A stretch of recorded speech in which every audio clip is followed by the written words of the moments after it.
Consultando a Bíblia, com o pastor Natanael Rinaldi.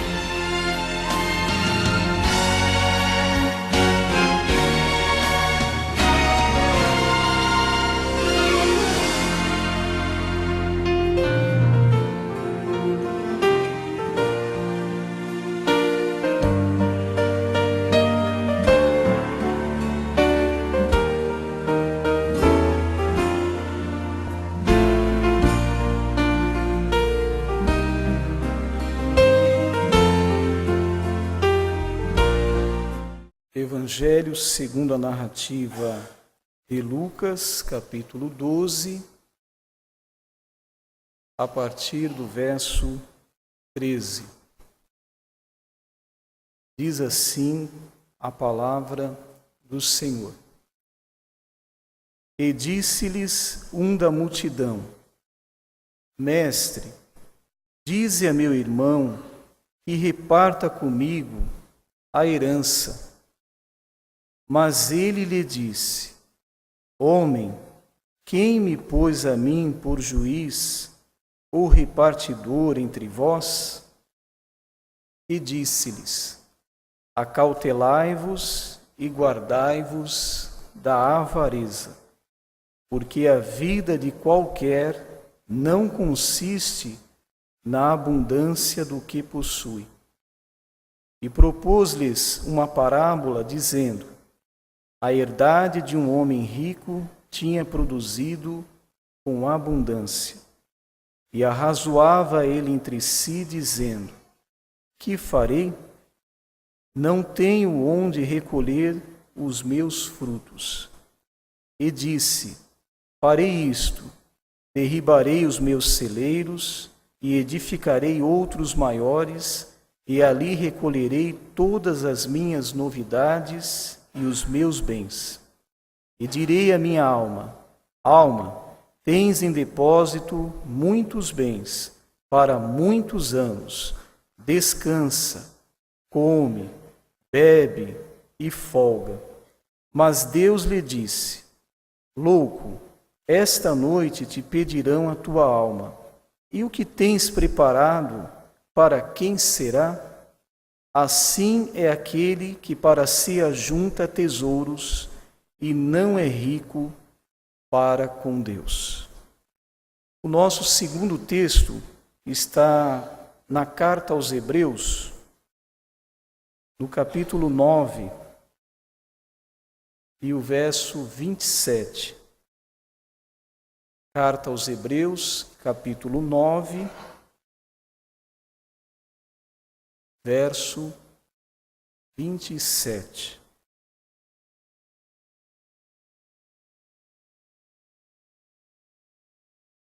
E como aos homens está ordenado morrerem uma vez, vindo depois disso o juízo. Amém. Eu tenho lido esta passagem na introdução, no início deste culto, porque ela é bastante propícia para nossa reflexão. O Senhor Jesus aqui veio para uma missão muito especial. Ele veio para cumprir cabalmente o plano que Deus tinha traçado para a salvação da humanidade. Mas, durante a sua caminhada, ele foi aqui interpelado por um homem que queria que o Senhor estivesse intervindo numa causa familiar, um problema de herança, de repartição de herança. Esse problema é um problema sério, mas ele não é comparado com um grande problema que o ser humano tem, que é o pecado e que é a salvação da sua alma. Então, o propósito do Senhor Jesus, a sua missão, era muito mais sublime, muito superior a esse problema que esta pessoa aqui estava querendo que o Senhor estivesse intervindo. E então o Senhor propôs uma parábola falando desta preocupação que os homens têm com essas coisas materiais. E aqui ele citou o fato do dinheiro. O homem com essa sede que nunca é saciada de possuir mais, de ter mais, está sempre pensando em como adquirir mais bens ou mais dinheiro. E eu quero estender um pouco esta observação aqui, não só para esta área financeira, material, mas para outras coisas que estão envolvendo a nossa vida, no nosso dia a dia. Nos envolvemos com problemas, com situações, e isso tem muitas vezes tomado muito do nosso tempo. E a conclusão que o Senhor Jesus aqui chegou no final desta parábola que ele propôs, é que aquele homem, ele tinha muitos tesouros, ele tinha muitos bens, muita riqueza neste mundo, mas ele era uma pessoa pobre para com Deus. Então, nesta noite, nós precisamos refletir e saber se nós estamos sendo enriquecidos pelo mundo em que vivemos, e um mundo que nós temos uma passagem aqui muito breve e temos apenas uma única chance. Na carta aos Hebreus que nós lemos, capítulo 9, verso 27, diz que nós temos apenas uma oportunidade. Está ordenado ao homem morrer uma só vez, ou seja, ele só tem uma só vida neste mundo aqui. É uma só oportunidade que cada um de nós temos. Então precisamos avaliar se temos na nossa caminhada, no nosso dia a dia, enriquecido a nossa vida com as coisas deste mundo, ou temos enriquecido com as coisas de Deus. O tempo, para muitos, é corrido, o tempo é apertado, é difícil, mas nós devemos priorizar a pessoa do Senhor Jesus na nossa vida.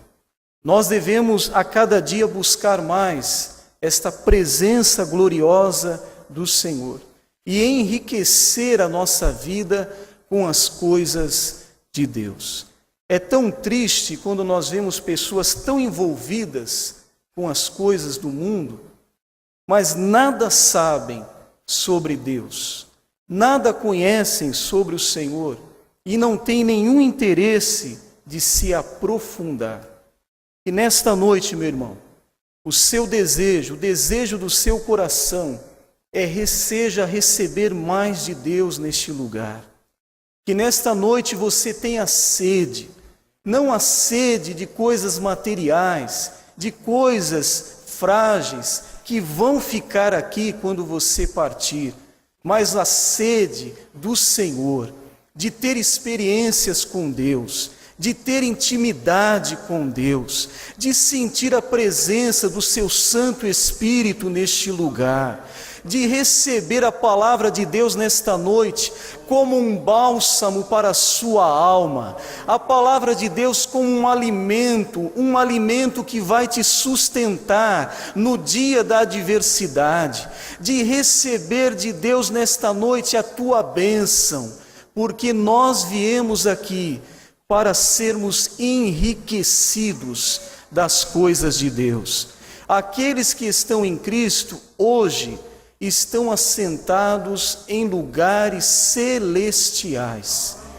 E isto mostra um plano superior, um plano elevado que a experiência com Cristo nos traz. Saímos do natural, saímos da mesmice humana e hoje somos espirituais. Somos elevados a este nível e devemos nos comportar dignamente no nível que nós estamos. Somos de Cristo, temos o Espírito Santo e temos a bendita esperança de um dia morarmos no céu.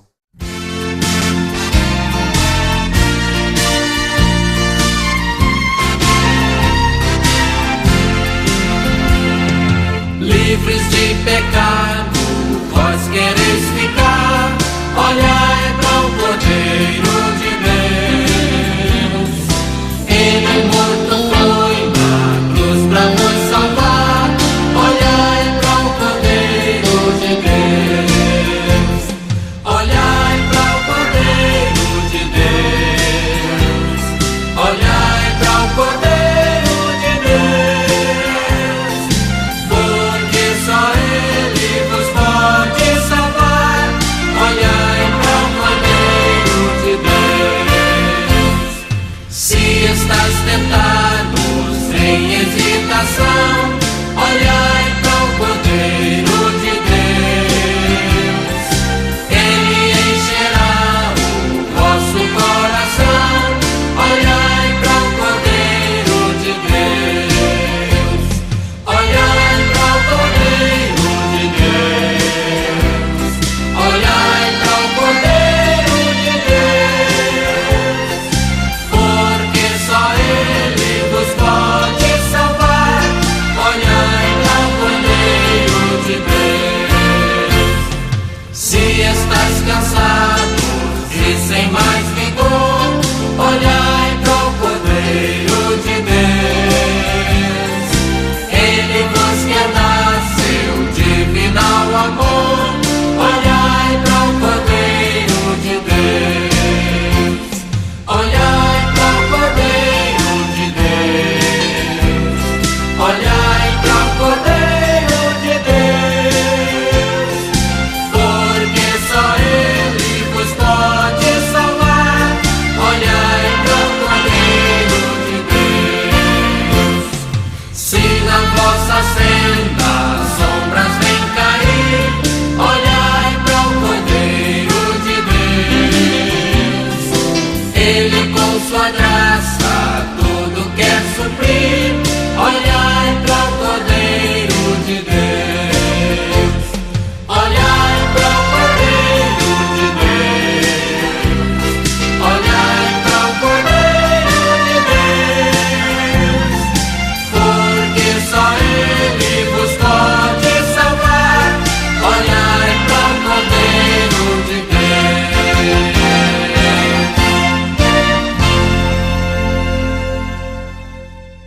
Abra a sua Bíblia na Epístola do Apóstolo Paulo aos Gálatas, capítulo 4.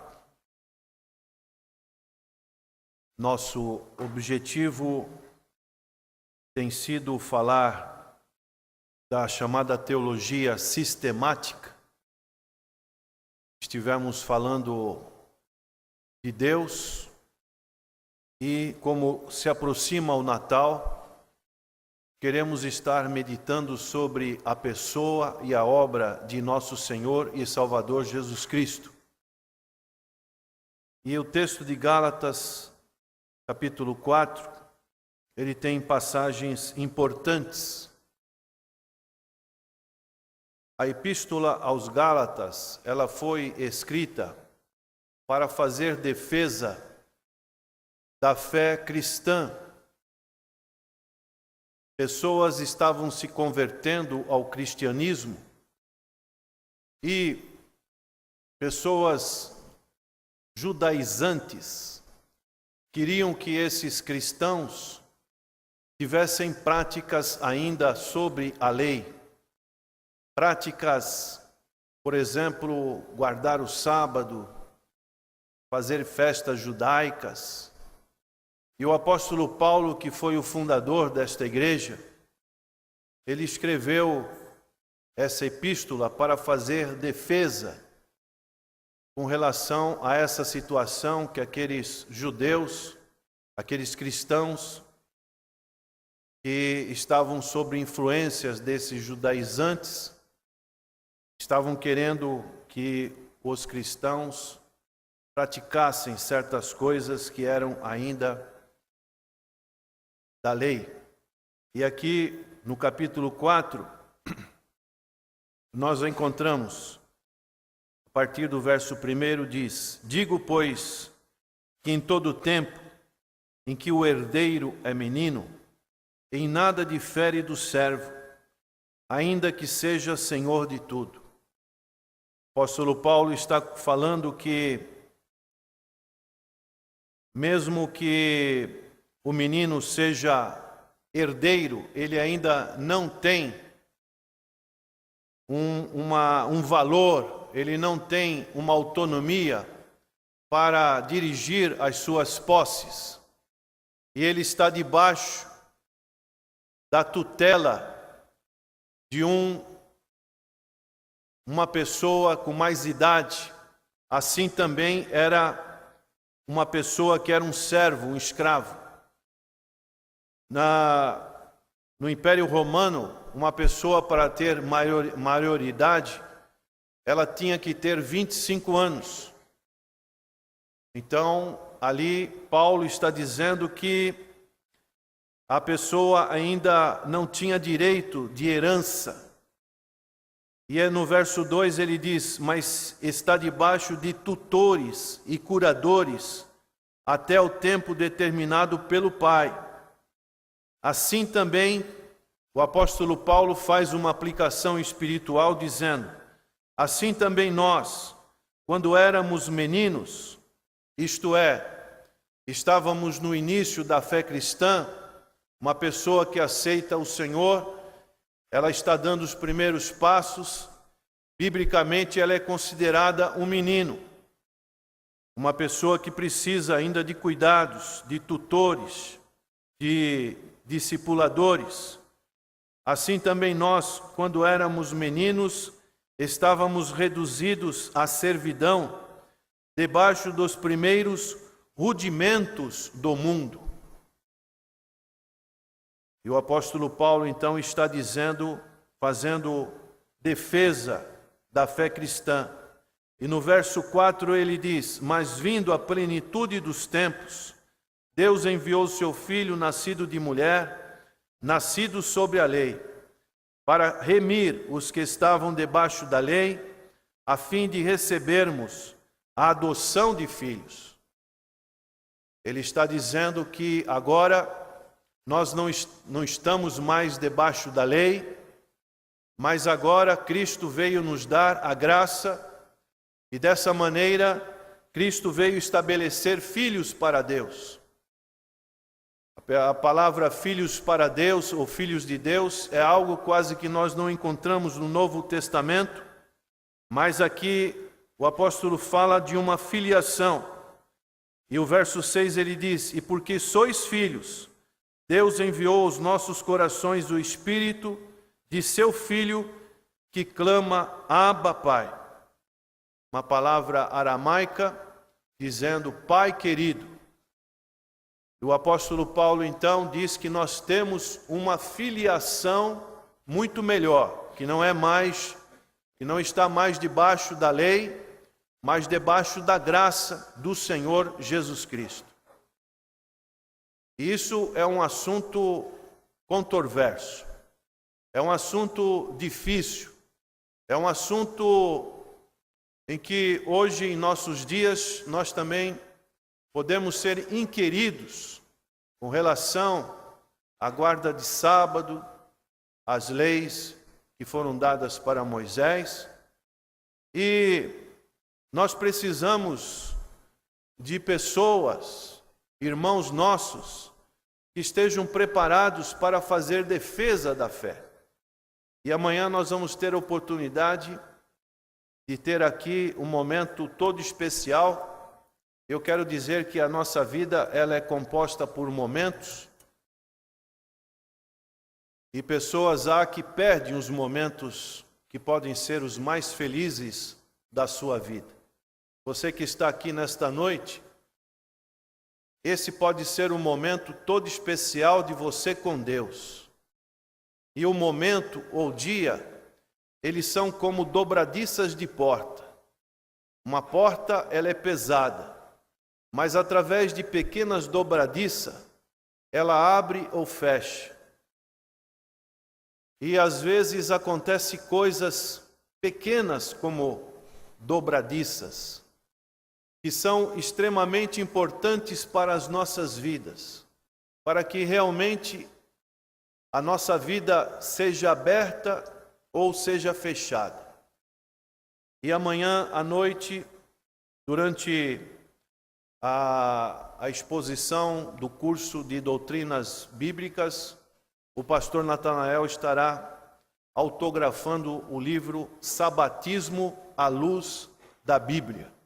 E eu convido a toda a igreja, independente de você estar fazendo esse curso ou não, de você vir e estar adquirindo este livro, para que você também tenha uma defesa e saiba mais sobre este assunto, que é um assunto que custa muito tempo, muita labuta para aqueles que pesquisam a palavra do Senhor.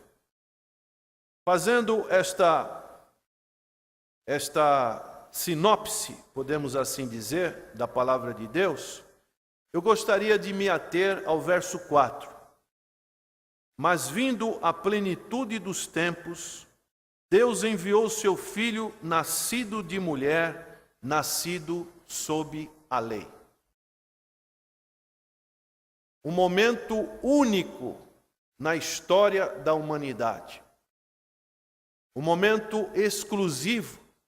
Não sei se você já parou para pensar ou fazer uma meditação, porque Deus não enviou seu Filho antes do ano do nascimento do Senhor. Talvez durante os profetas, ou da entrada na terra de Canaã, ou o Senhor não enviou seu Filho, por exemplo, na Idade Média. Anos já tinham mais passado.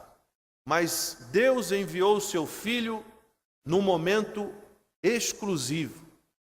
Num momento que aqui o apóstolo Paulo coloca como a plenitude dos tempos. Como se fosse um ápice no tempo, na vida da história humana, independente de reis, de príncipes, de império, de vontade humana, algo que já estava decretado lá nos céus, de acordo com os soberanos decretos de Deus. Deus já tinha determinado, como diz o livro de Efésios, antes da fundação do mundo, que ele enviaria seu Filho para vir, para se encarnar neste mundo, e ele ser oferecido como nosso substituto, para que pudesse perdoar os nossos pecados, as nossas ofensas. E haveria então, nesta plenitude dos tempos, uma preparação que podemos observar que foi uma preparação cultural, uma preparação política e uma preparação espiritual ou religiosa. Todo este contexto precisava ser preparado para que o Senhor viesse a este mundo. E a preparação cultural que nós podemos ver, e aqui podemos abrir um parênteses, para dizer que muitas pessoas aí fora, elas menosprezam a palavra de Deus. Acham que a palavra de Deus é para pessoas analfabetas, pessoas simples, pessoas com pouca cultura. Mas a Bíblia, na sua essência, no seu fundamento, é mostrar que existe um Deus vivo, um Deus que atua na história, um Deus que criou todas as coisas, um Deus que levantou os chamados patriarcas, e da vida dos patriarcas, ele levantou uma nação, que é a nação de Israel, fez uma aliança com a nação de Israel. E dessa aliança com a nação de Israel, nós podemos ver na Bíblia os chamados 5 primeiros livros, que é o Pentateuco. Depois podemos ver os chamados livros históricos, os livros poéticos e os livros proféticos, todos relacionados à nação de Israel. e não tem nada de anticultural nisso.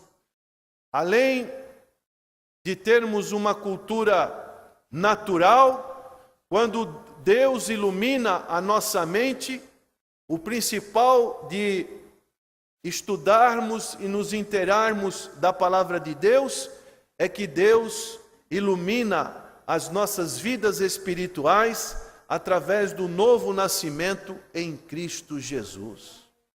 E quando a pessoa que antes estava lá fora na ignorância, desconhecendo as coisas de Deus, começa a ouvir a palavra de Deus, e a fé vem pelo ouvir a palavra de Deus, e vê que o Novo Testamento, ele foi escrito para mostrar, através dos 4 evangelhos, a vida do Senhor Jesus Cristo, e depois os Atos dos Apóstolos, que foi o início da igreja primitiva, e depois as epístolas do apóstolo Paulo, e por final o Apocalipse do apóstolo João, você pode encontrar riquezas, um mundo maravilhoso da palavra de Deus. E à medida que você vai se inteirando da palavra de Deus, quando você tem fome e sede de justiça, eu sei que Deus, através do Espírito Santo, vai falando ao seu coração, e realmente você não mais vai viver sem ouvir esta palavra, aleluia.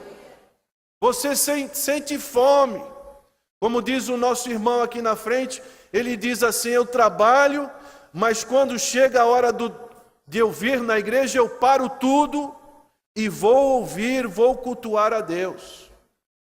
É um exemplo, por quê? Porque Deus moveu o seu coração em direção às suas coisas, e dessa maneira, uma pessoa que às vezes pode ser simples, sem muito estudo, mas ela é uma pessoa intelectualmente poderosa na mão do Senhor, porque ela conhece o mais importante neste mundo, que é conhecer a Deus e estar louvando, estar bendizendo o seu santo e excelso nome.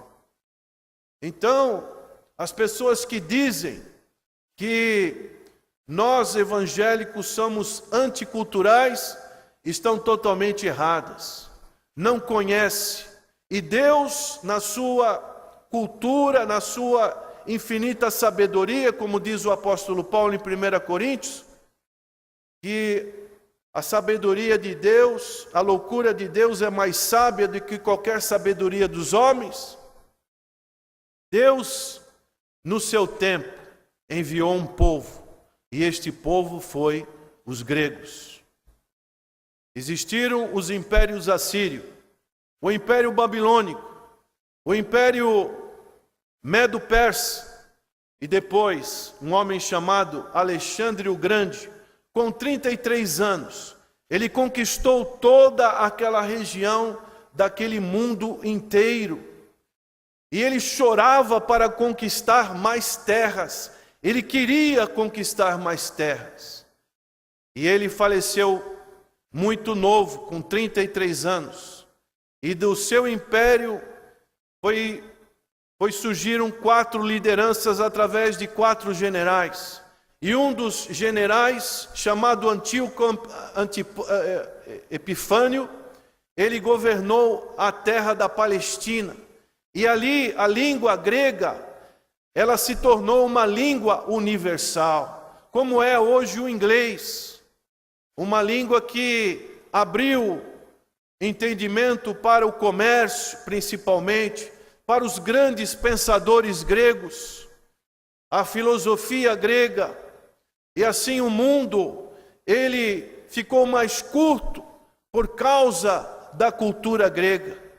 E no ano 2 do ano Domini, da era cristã, 70 judeus, escribas judeus, eles traduziram a Bíblia, o Antigo Testamento hebraico, para a língua grega. E uma das melhores traduções originais, em que muitos textos da palavra de Deus que nós lemos, eles são traduzidos da chamada Septuaginta, daí vem a palavra 70 tradutores judeus que traduziram para a língua grega. Dessa maneira, Deus, na plenitude dos tempos, Ele levantou um povo, o povo grego. No segundo ponto dessa plenitude dos tempos, Deus levantou um povo na política. E esse povo foi o povo romano. O Império Romano, ele governava no tempo do Senhor Jesus, na chamada plenitude dos tempos. O Império Romano foi surgindo e foi dominando todas as regiões daquela parte que está próxima do mar Mediterrâneo. E o Império Romano, assim como o Império grego trouxe grande cultura filosófica, o Império Romano trouxe grandes coisas para a área política. E dessa maneira, o Império Romano, ele conseguiu apaziguar todos os estados daquela época, trazendo o que historicamente é conhecido como a chamada Pax Romana. E dessa maneira, Deus, aleluia, estava preparando na plenitude do tempo todo este preparo. Os romanos abriam estradas, os romanos faziam com que os trajetos eles ficassem mais curtos. E dessa maneira, Deus estava preparando através do Império Romano uma situação política para que o seu filho pudesse vir a este mundo.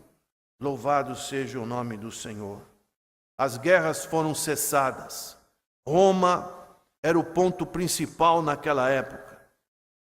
E dessa maneira existia essa chamada Pax Romana, um culto ao imperador César. E por último, Deus preparou um povo que fosse um povo espiritual. E esse povo espiritual, a maioria de vocês sabem que é o povo judeu. Desde o início, desde Gênesis capítulo 3, verso 15, no proto-evangelho, Deus disse para a mulher: de ti sairá uma semente que esmagará a cabeça da serpente. E da serpente virá um que ferirá o seu calcanhar, falando da morte do Senhor Jesus Cristo.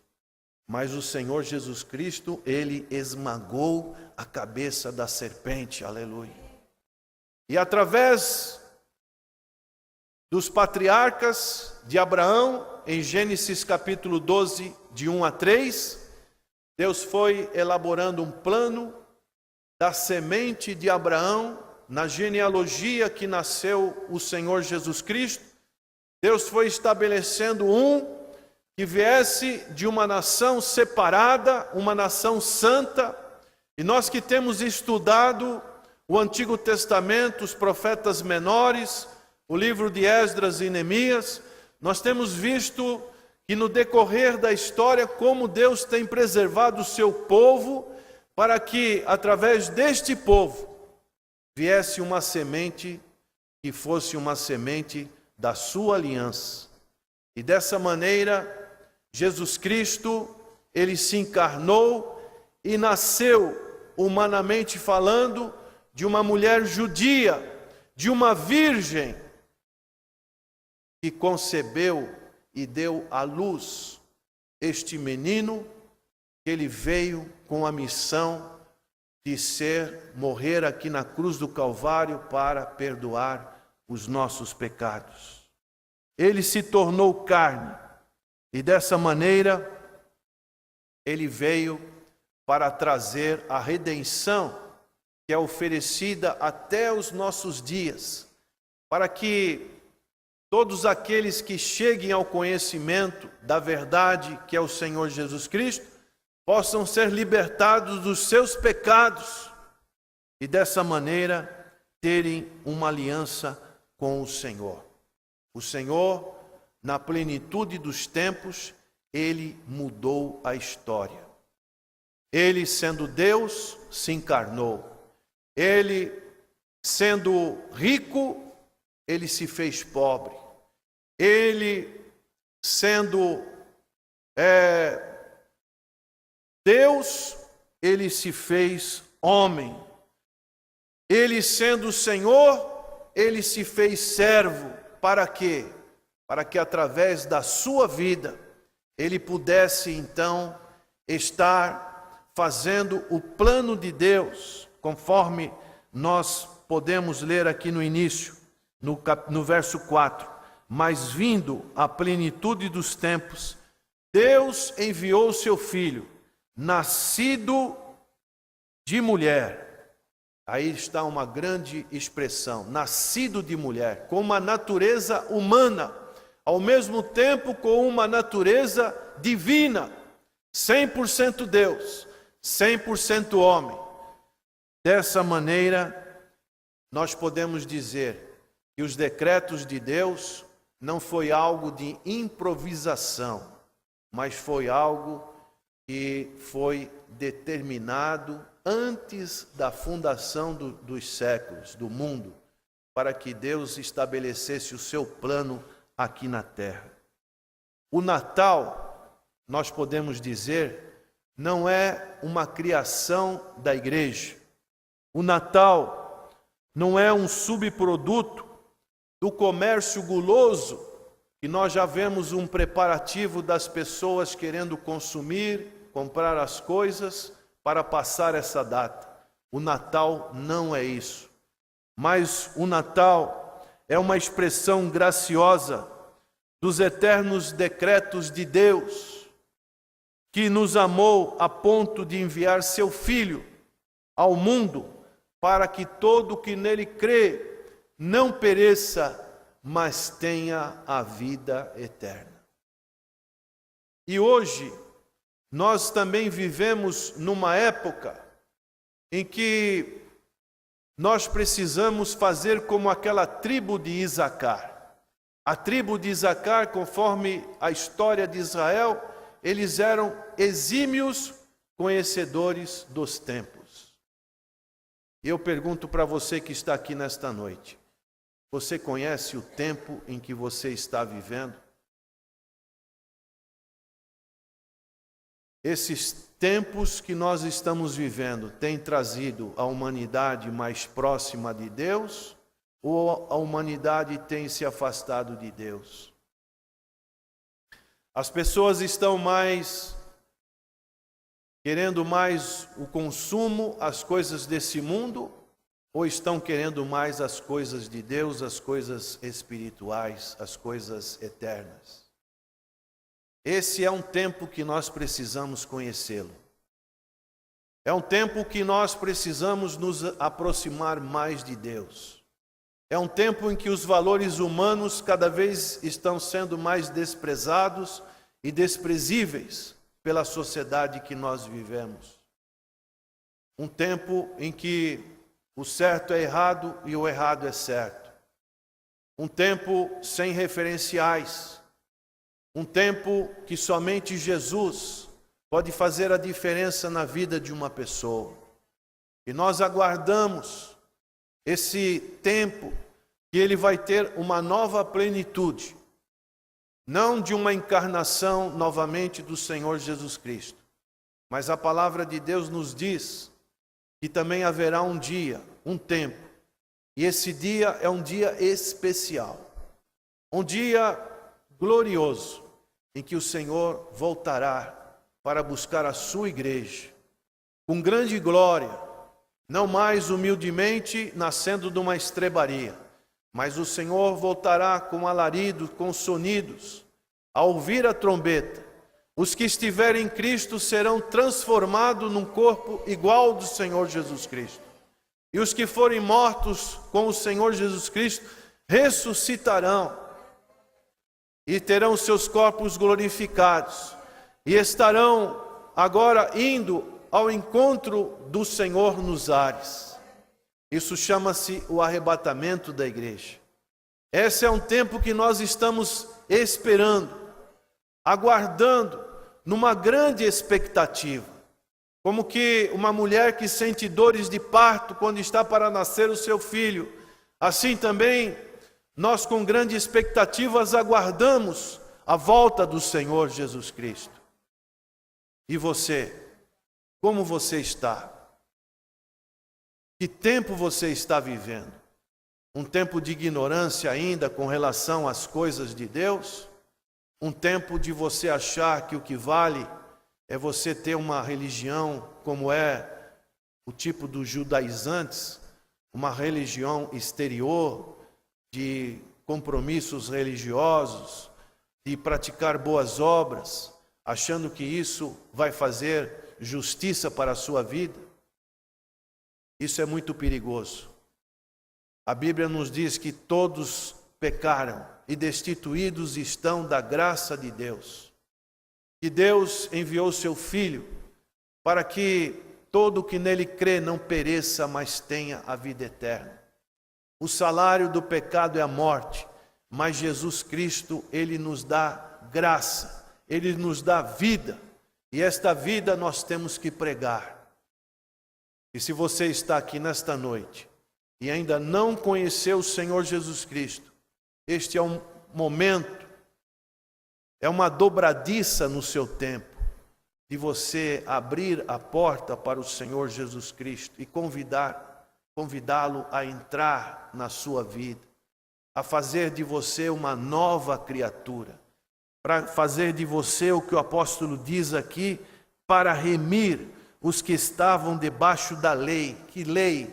Nós estamos debaixo da lei do pecado. E a lei do pecado é morte. Mas nesta noite Jesus tem o seu sacrifício até os nossos dias, para nos oferecer o perdão, a fim de recebermos a adoção de filhos. Não somente o perdão de pecados, mas recebermos um título, um atributo tão especial de fazer parte da família do Senhor. Será que todos aqui já são filhos de Deus? Já têm uma experiência com o Senhor? Nesta noite, se você ainda não tem e você gostaria de fazê-lo, eu te convido a você levantar sua mão e dizer: Senhor, eu quero fazer parte desse tempo. Eu quero fazer parte do teu corpo, que é a tua igreja. Eu quero fazer parte desta bênção. Se tem alguém que ainda não fez isso, esse é um desafio que nós fazemos. Não podemos terminar este sermão sem fazer, porque não conhecemos o coração de todos, dando esta oportunidade para que você se identifique e reconheça a plenitude do tempo que você está vivendo. O tempo da nossa vida é limitado. Hoje estamos jovens, mas logo já estaremos com mais idade. E o tempo passa. E quanto mais o nosso coração, eu digo para você, quanto mais o nosso coração passa, e ele repele o convite de Deus, mais vai criando dentro do seu coração uma resistência contra o Espírito Santo. Por isso que eu creio piamente que as verdadeiras conversões, aquele que Deus age poderosamente, elas são feitas na juventude. Jovem, aproveite a sua juventude para estar com o Senhor, porque você terá uma vida plena no Senhor, não apenas migalhinhas de anos, mas você será uma pessoa usada poderosamente por Deus. Não desperdice o seu tempo com coisas tão fúteis dos nossos dias. Passar tanto tempo na internet, na televisão, em coisas que não trazem nenhum benefício, você sabe, é apenas uma perda de tempo. Mas quando você entra na palavra de Deus, a sua mente vai abrir e você realmente vai estar plugado, podemos assim dizer, nas coisas celestiais e nas coisas desse mundo. Eu quero orar por você agora. Abaixe a sua cabeça. Senhor,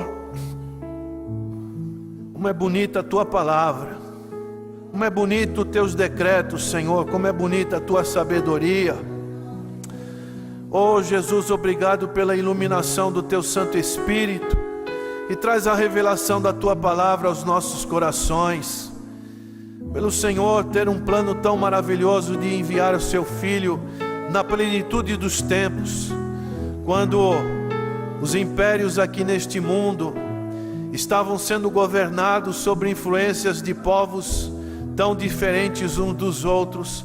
O Senhor enviou o seu Filho, nascido de mulher, nascido sobre a lei, nascido sobre a aliança judaica, para nos salvar.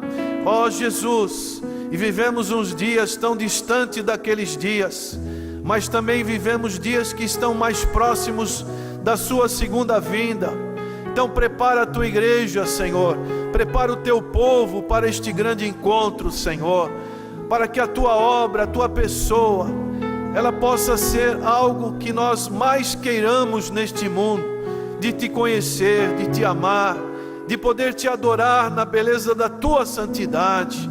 Ó Espírito Santo, continua trabalhando em cada coração nesta hora, movendo, Senhor, aquelas ervas daninhas, os preconceitos, Senhor, as raízes que prendem as pessoas neste mundo, a ilusão, o materialismo, o consumismo, Senhor, que não leva a nada, Senhor, mas que cada um deles tenha uma vida plena espiritual, uma vida deleitosa nas tuas mãos, Senhor. Oh Espírito Santo de Deus, trabalha poderosamente nesses corações, quebrando as resistências e as muralhas, Senhor, os muros de separação, para que a tua graça esteja sobre cada pessoa aqui nesta hora e aqueles que estão nos ouvindo e vendo através da televisão. Nós agradecemos em nome de Jesus. Amém. E graças a Deus.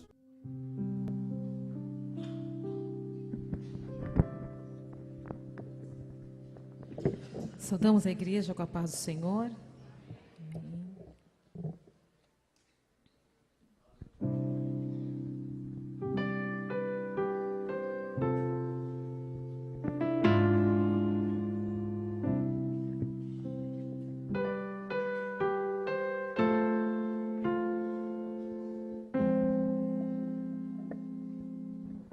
No Getsemane foi que meu Jesus orou, se entregando ao Pai mais uma vez. Logo vieram pessoas para o levar para a maior das provações. Ele tanto amou, tudo suportou. Ele carregou a nossa cruz. Vê os cravos nas mãos, seu corpo a sofrer naqueles momentos de dor.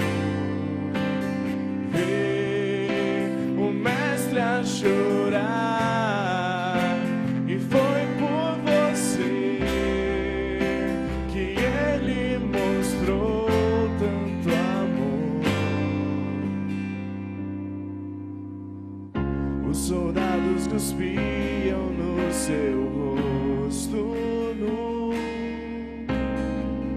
Posso ouvir o clamor da multidão, e Jesus a olhar aquele céu azul pede ao Pai que lhes dê o seu perdão.